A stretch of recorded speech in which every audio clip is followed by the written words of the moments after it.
Assalamualaikum warahmatullahi wabarakatuh. Rekan-rekan, saya Eko Murianto menyapa penjenengan pada kesempatan yang baik ini di konten Dadi Dimar.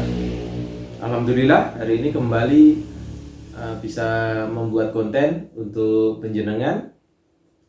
Saya berharap seluruhnya rekan-rekan yang menyaksikan konten Dadi Dimar selalu sehat dan mendapat rahmat dari Allah Subhanahu wa taala. Amin. Rekan-rekan yang saya hormati, yang selalu mengikuti dan menunggu konten Dadi Dimar, saya banyak mengucapkan terima kasih ke penjenengan karena sampai dengan saat ini penjenengan masih setia dengan Dadi Dimar dan mensupport Dadi Dimar. Alhamdulillah, semakin hari semakin berkembang dan semakin banyak yang mengambil manfaat dari Dadi Dimar. Itu merupakan kebahagiaan tersendiri buat saya. Hari ini saya akan berbicara tentang ada dua hal yang ingin saya sampaikan ke penjenengan, menindaklanjuti permintaan dari Bapak Ibu Camat yang menyampaikan ke saya beberapa waktu yang lalu, karena ada sebagian teman-teman di desa yang belum bergerak untuk melakukan persiapan perubahan APBDes maupun penyusunan RKP untuk 2022. Jadi pada kesempatan yang baik ini saya ingin sampaikan rekan-rekan bahwa baru saja saya mengeluarkan surat dari Dinas PMD. Oh iya, ini saya tujukan untuk teman-teman yang ada di wilayah Kabupaten Magetan. Kemudian untuk teman-teman yang menyaksikan konten Dadi Dimar, saya terima kasih kemarin dihubungi dari rekan-rekan yang ada di wilayah Nganjuk dan ingin ketemu dengan Dadi Dimar nanti insya Allah di Sarangan untuk membahas tentang konten yang pernah diupload Dadi Dimar terkait dengan BKKD dan penyelenggaraan pemerintahan desa. Jadi saya mengucapkan banyak terima kasih atas kepercayaannya kepada Dadi Dimar dan pengen mengetahui perkembangan Dadi Dimar, kenapa sampai muncul Dadi Dimar di era pandemi ini. Katanya ini sesuatu yang menarik, maka insya Allah nanti di minggu ini teman-teman dari Nganjuk akan komunikasi dengan saya di Sarangan, tentunya dengan penerapan protokol kesehatan. Jadi itu merupakan satu kebahagiaan tersendiri buat saya karena ternyata di luar Kabupaten Magetan ada yang mengikuti dan ingin berbincang-bincang dan ingin diskusi kopi darat dengan saya terkait dengan Dadi Dimar. Saya banyak mengucapkan terima kasih atas atensi dan kepercayaan penjenengan. Alhamdulillah ada manfaatnya ternyata. Nah, saya akan kasih judul di konten kali ini adalah perubahan APBDes 2021 dan persiapan penyusunan APBDes 2022. Jadi rekan-rekan, mohon maaf ini hidung saya rasanya agak gatel aja nih. Tentang mekanisme perubahan APBDes. Jadi sebetulnya ini hal yang biasa, saya izin mengingatkan kembali rekan-rekan bahwa kurun waktu Juli sampai dengan September itu adalah waktu penjenengan untuk menyusun RKP.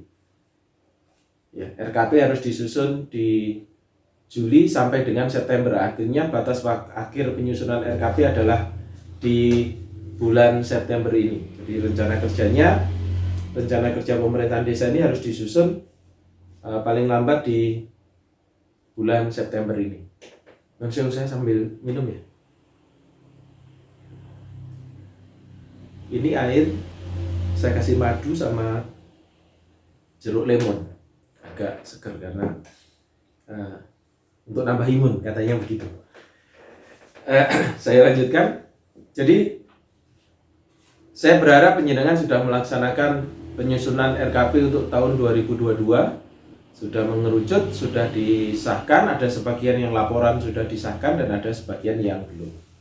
Nah, surat edaran ini nanti mungkin penjelasan sudah terima mungkin, tapi ada yang menanyakan ke saya, dikupas saja Pak lewat konten. Ya sudah, ini saya buatkan kontennya. Jadi pemerintah desa dapat melakukan perubahan APBDes itu apabila terjadi yang pertama adalah penambahan dan atau pengurangan dalam pendapatan desa pada tahun anggaran berjalan. Ini tentang perubahannya dulu, perubahan APBDes dulu, karena setelah RKP penjenengan selesai, ini waktunya untuk melakukan perubahan APBDes untuk menyesuaikan apa yang akan dilakukan di sana. Jadi dilakukan yang pertama adalah penambahan dan atau pengurangan dalam PAD ya, pendapatan desa dan pada tahun anggaran kalau sekarang ya di 2021. Kemudian yang kedua adalah sisa penghematan. Jadi sisa penghematan ini berasal dari belanja dan sisa lebih perhitungan pembiayaan tahun berjalan. Tahun 2021 sudah penjenengan lakukan, kemudian ada efisiensi di sana, uangnya lebih, nah ini bisa digeser di PAK APBDes tahun 2021. Kemudian keadaan yang menyebabkan harus dilakukan pergeseran, baik antar bidang, antar subbidang, antar kegiatan, dan antar jenis belanja. Ini boleh dilakukan. Untuk melakukan pergeseran itu momennya di PAK ini. Dan kalau bahasa saya PAK ini adalah PAK induk, karena kemarin kita beberapa kali melakukan PAK karena ada perintah terkait dengan penanganan COVID-19. Kemudian keadaan yang menyebabkan silpa tahun sebelumnya, jadi tahun anggaran sebelumnya harus digunakan dalam tahun anggaran berjalan ini. Jadi sisa tahun kemarin ternyata belum digunakan, ini bisa digunakan di tahun ini. Nah, APBDes ini rekan-rekan paling banyak itu dilakukan sekali, kecuali PAK APBDes maksud saya, itu dilakukan dalam kurun waktu 1 tahun anggaran itu sekali, kecuali ada perintah lain dari atas, kemudian ada amanah peraturan yang mewajibkan kita untuk segera melakukan PAK. Contohnya terjadi bencana nasional non-alam terkait dengan COVID-19.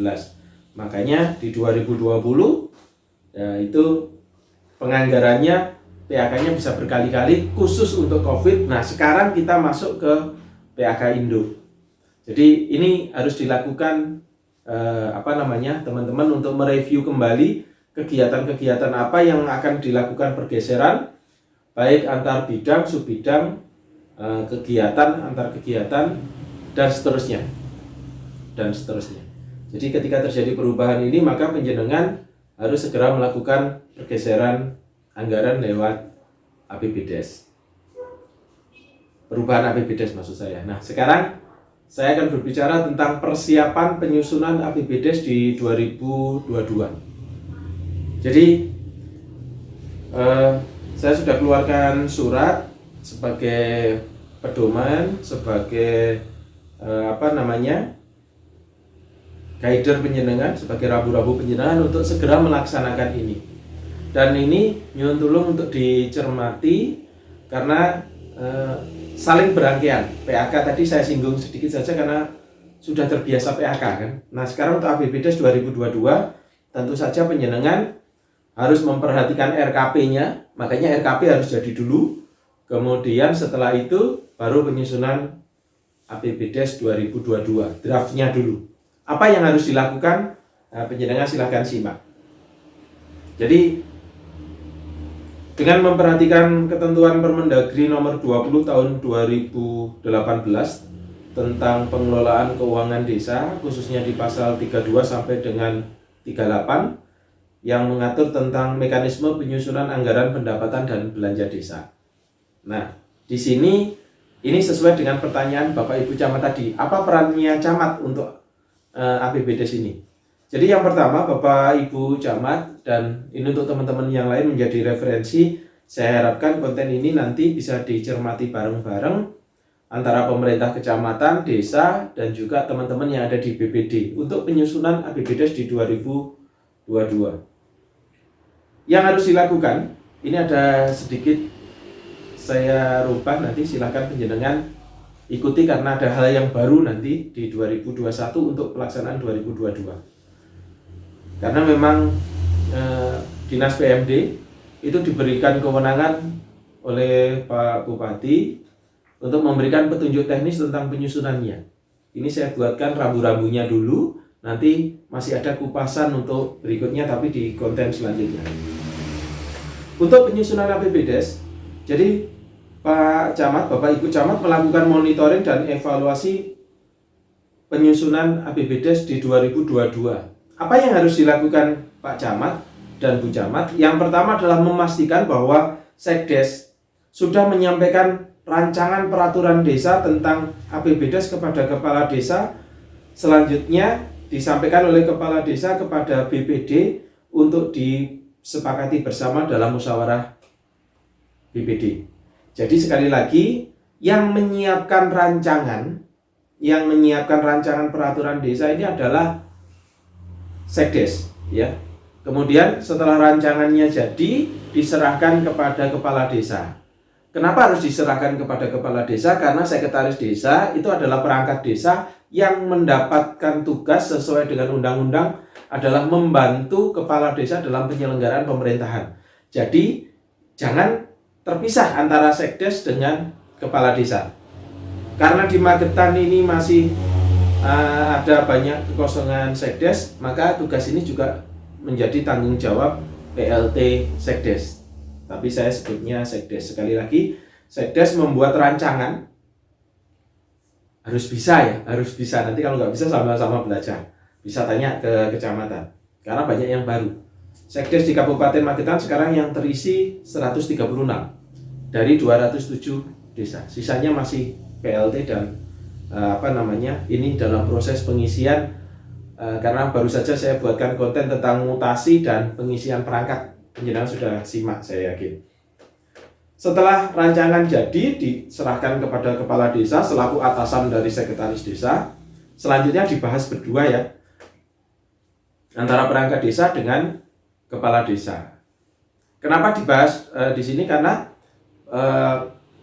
perangkat desa ini bertugas membantu Kepala Desa dalam penyelenggaraan urusan pemerintahan. Dia tidak bisa lepas dari Kepala Desa.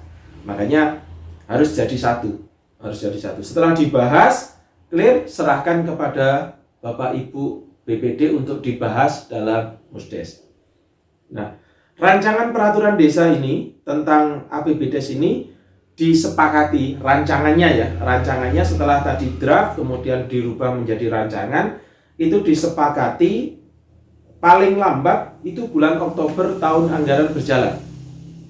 Jadi jangan sampai terlambat, nanti bulan depan, ini karena ini September sudah mau habis, rancangan itu harus sudah dibahas dan disepakati. Artinya disepakati itu bukan disahkan ya, disepakati bersama. Disepakati bersama dulu karena nanti ada evaluasi. Kemudian setelah disepakati, baru Kepala Desa menetapkan peraturan Kepala Desa sebagai dasar pelaksanaan kegiatan selanjutnya. Nah, itu alurnya. Nah, Kepala Desa menyiapkan rancangan peraturan Kepala Desa mengenai penjabaran APBDes. Tentu saja ketika draftnya sudah jadi, sudah disepakati, Kepala Desa langsung membuat penjabarannya, rancangan peraturan Kepala Desa tentang penjabaran dari APBDes draft ini tadi yang sudah disepakati ini. Nah, kemudian setelah itu waktunya adalah di kurun waktu di bulan Oktober. Kemudian Kepala Desa bersama dengan BPD rancangan peraturan desa tentang APBDes itu yang sudah disepakati itu disampaikan kepada Bapak Ibu Camat paling lambat 3 hari sejak disepakati. Jadi setelah disepakati, ini untuk guider penjenengan untuk waktunya ya, ngitung waktunya.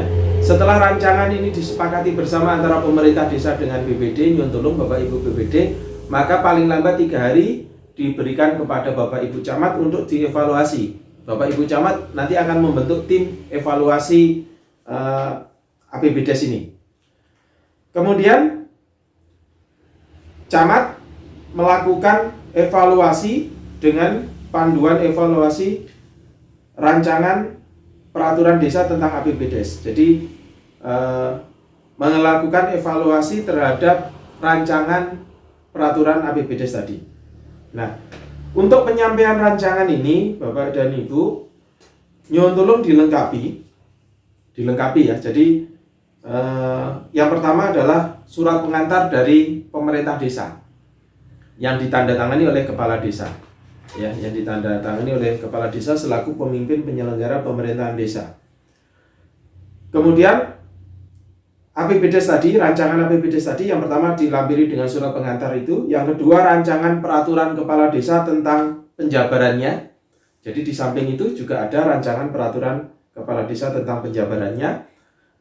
Sudah ya, untuk bahan evaluasi itu tuh surat pengantar, rancangan peraturan kepala desa tentang penjabaran APBDes, jadi tidak hanya APBDes-nya. Kemudian yang tiga, peraturan desa tentang RKP desa. Nah, ini RKP ini mestinya sudah selesai di bulan September. Kemudian yang berikutnya mungkin ada di situ, karena kalau tidak ada nanti pakai kewenangan yang ada di Bupati, peraturan desa mengenai kewenangan berdasarkan hak asal usul dan kewenangan lokal berskala desa. Kemudian yang berikutnya, kalau di dalam APBDes itu ada dana cadangan, saya sudah pernah buat kontennya tentang dana cadangan, maka perdes tentang dana cadangan juga dilampirkan juga. Kalau misalkan pada tahun 2022 penjenengan mengalokasikan dana cadangan. Kemudian kalau di 2022 akan memberikan penyertaan modal, biasanya ke BUMDes ini, maka juga harus ada perdes tentang penyertaan modal itu. Jadi itulah lampiran-lampirannya. Yang terakhir dilengkapi dengan berita acara hasil musyawarah BPD. Karena BPD kan sudah membahas secara internal sebelum disepakati tadi. Berita acaranya itu dilampirkan. Nah, dalam evaluasi ini Bapak Ibu Camat mengundang, ya dapat mengundang, dapat hadir di desa, monggo silahkan menyesuaikan saja. Bapak Ibu Camat mengundang atau hadir di desa ya, silakan. Itu untuk pelaksanaan evaluasi rancangan itu tadi. Jadi di situ nanti kepala desa diundang bersama dengan perangkat desa yang teknis membidangi. Karena ini COVID ya, saya minta untuk tetap terapkan protokol kesehatan. Kemudian kepala desa menyampaikan paparan dalam bentuk PowerPoint tentang penggunaan APBDes tahun 2021. Penjenengan APBDes-nya 2021 itu digunakan untuk apa? Ini untuk penyusunan APBDes di 2022 ya. Penjenengan memaparkan itu, APBDes saya konstruksinya ini dengan PAK tentunya. Makanya ini PAK harus duluan ini. Jadi PAK dengan APBDes itu dengan perubahannya itu disampaikan oleh Bapak Ibu Kepala Desa kepada Bapak Ibu Camat dalam bentuk PowerPoint. Saya yakin ini semuanya bisa karena syarat untuk menjadi perangkat desa kan mampu mengoperasionalkan komputer. Dan saya yakin PowerPoint paparan ini bukan hal yang sulit di desa.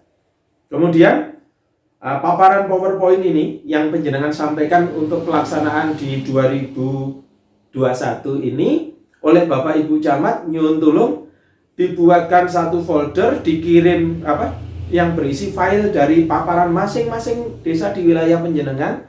Sekali lagi, berisi file dari paparan masing-masing kepala desa di wilayah penjenengan untuk dikirim ke PMD. Jadi itulah menjadi bahan kami bahwa evaluasi ini untuk mengecek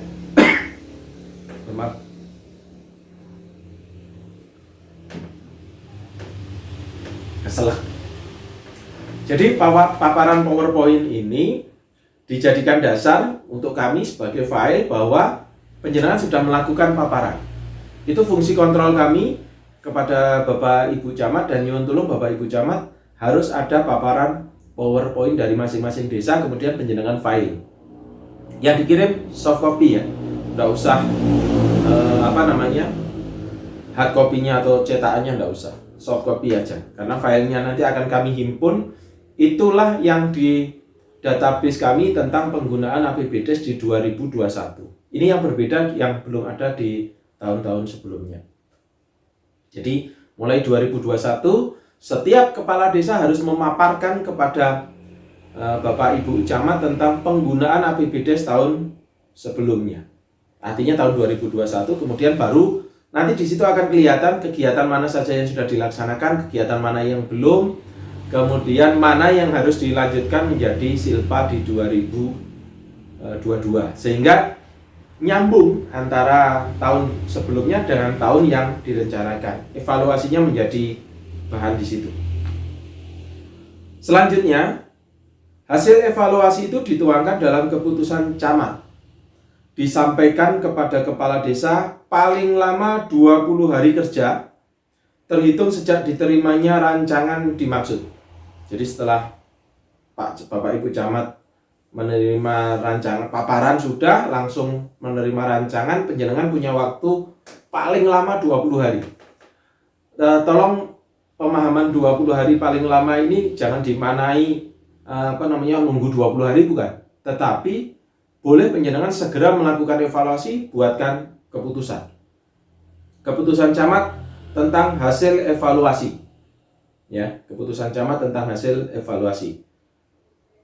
Kemudian apabila dalam hal camat tidak memberikan hasil evaluasi dalam waktu tersebut, 20 hari tadi, 20 hari kerja ya maksud saya, maka rancangan peraturan desa dapat disahkan dan diundangkan.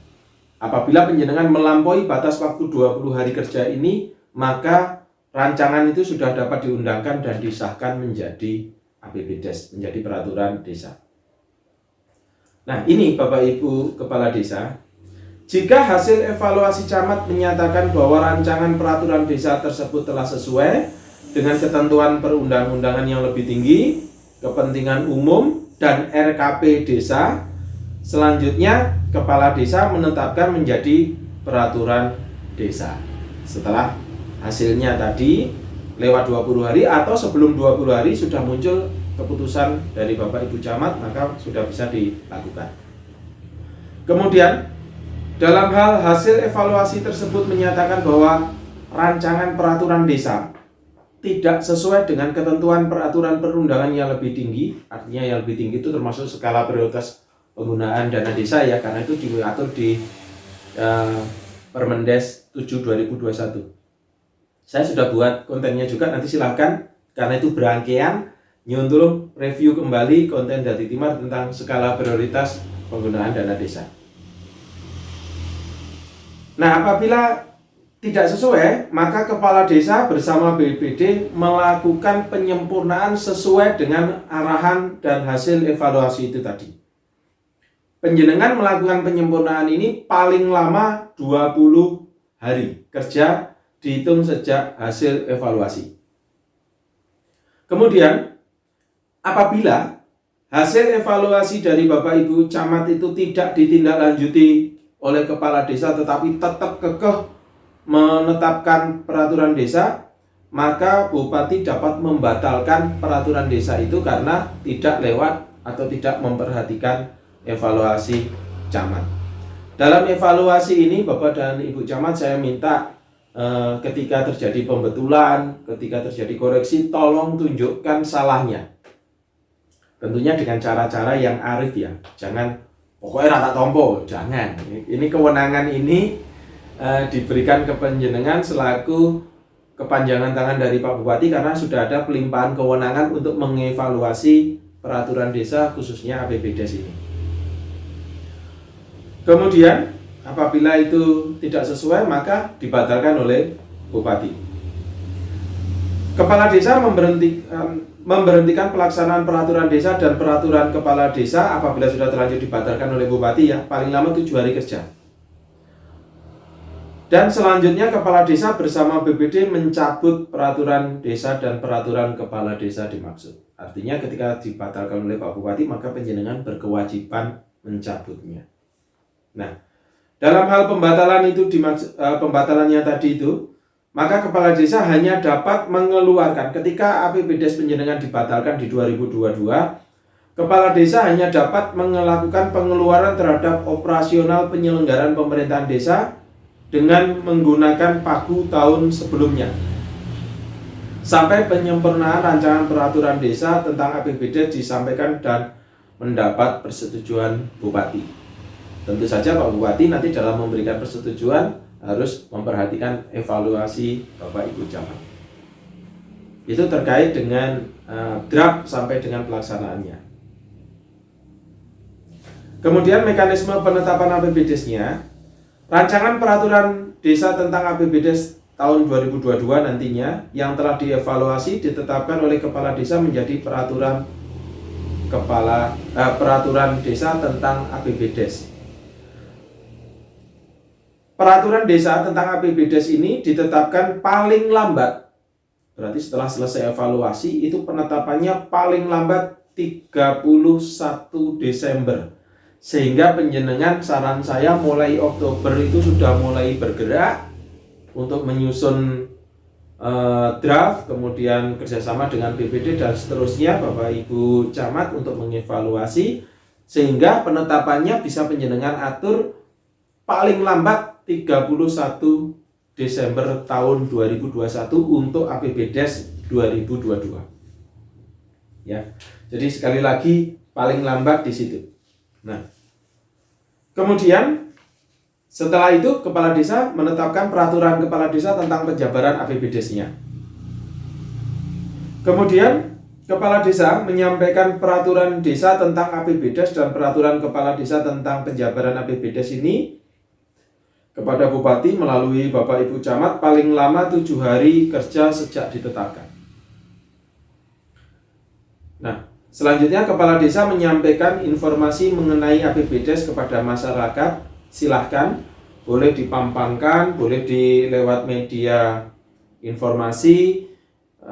Media informasi ini paling sedikit memuat tentang APBDes, kemudian pelaksanaan kegiatan dan anggarannya, dan tim yang melaksanakan kegiatan, PK-nya nanti siapa, itu dijabarkan di situ, diinformasikan atau ditempel atau dipampang di tempat-tempat yang strategis, sehingga ini menjadi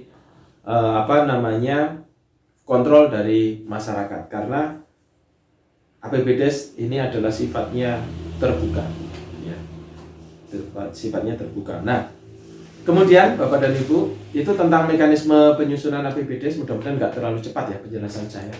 Nah, kemudian bagaimana ketika dalam pelaksanaannya ada hal-hal yang tidak bisa dilakukan.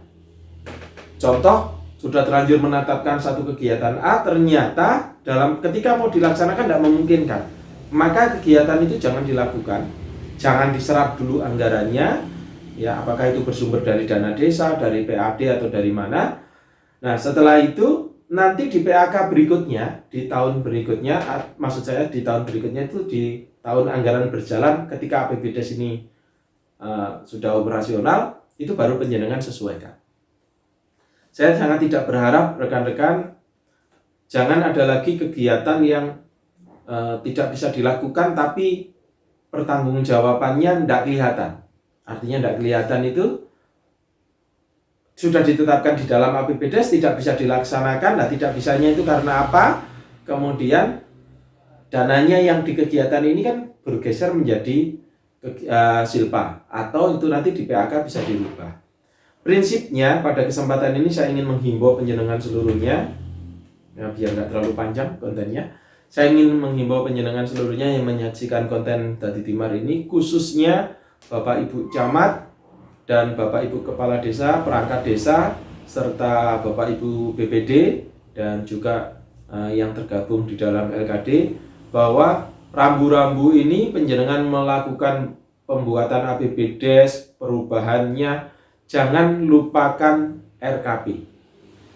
Karena Perdes tentang RKP ini pasti akan meruntut di RPJMDes-nya penjenengan. Nah, RPJMDes itu memuat visi misi Bapak Ibu Kepala Desa. Makanya apabila terjadi dalam pembahasan itu ternyata skala prioritasnya dukuhan A, perangkatnya pengen ke sana, lurahnya pengen ke sana gitu nggih, atau tidak sejalan dalam tanda kutip, maksud saya tidak sejalan itu skala prioritasnya berbeda. Artinya berbeda itu kepala desa pengen kegiatan A, perangkatnya pengen B, kemudian BPD-nya pengen C. Maka kembalikan ke aturan mainnya. Penjenengan cek dulu RKP-nya.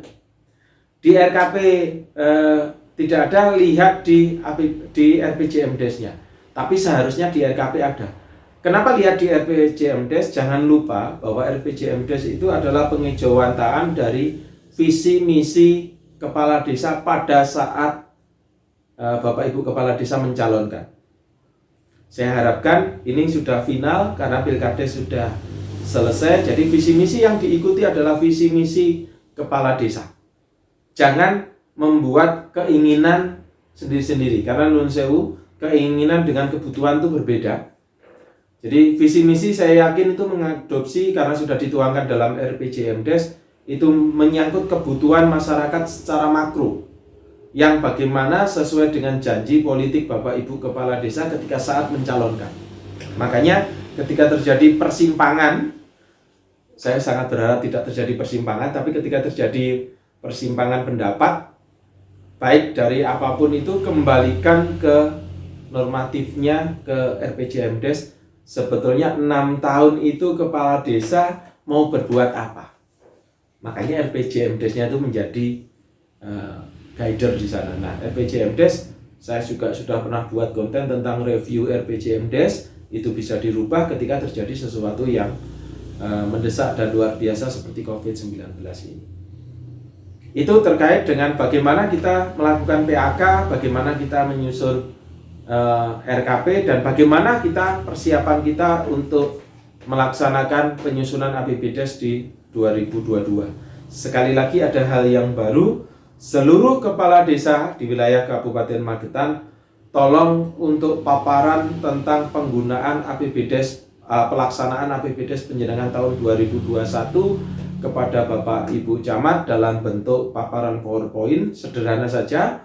Jadi berapa kegiatan, anggarannya berapa, sudah dilaksanakan berapa, sehingga kelihatan alur keuangan. Itu rekan-rekan beberapa hal yang dapat saya sampaikan. Mudah-mudahan sedikit ini membahani kita untuk berpikir ke depan, dan saya sangat berharap muncul diskusi-diskusi sama halnya seperti ketika saya upload pengisian perangkat desa. Ini sudah mulai banyak yang pengen ketemu, banyak yang pengen komunikasi terkait dengan bagaimana tata cara pengisian perangkat desa, baik melalui cara mutasi maupun seleksi. Saya juga berharap guider yang kita buat ini benar-benar dipatuhi, kemudian dilaksanakan. Ini bukan mempersulit, tetapi bagaimana kita untuk lebih memudahkan dalam pembuatan dan pengawasan serta evaluasi dari pelaksanaan APBDes penjenengan, karena memang sekarang eranya era transparansi. Mari kita berubah, mari kita bekerja sama, jangan bekerja berdasarkan kebiasaan, tapi mari sama-sama kita bekerja menyesuaikan ketentuan peraturan perundangan yang berlaku. Itu saja dari saya. Terima kasih. Saya Eko Muryanto di Dadi Timar menyampaikan ini, mudah-mudahan ini ada guna manfaatnya. Matur nuwun, sampai ketemu dengan saya di konten Dadi Timar selanjutnya. Assalamualaikum warahmatullahi wabarakatuh.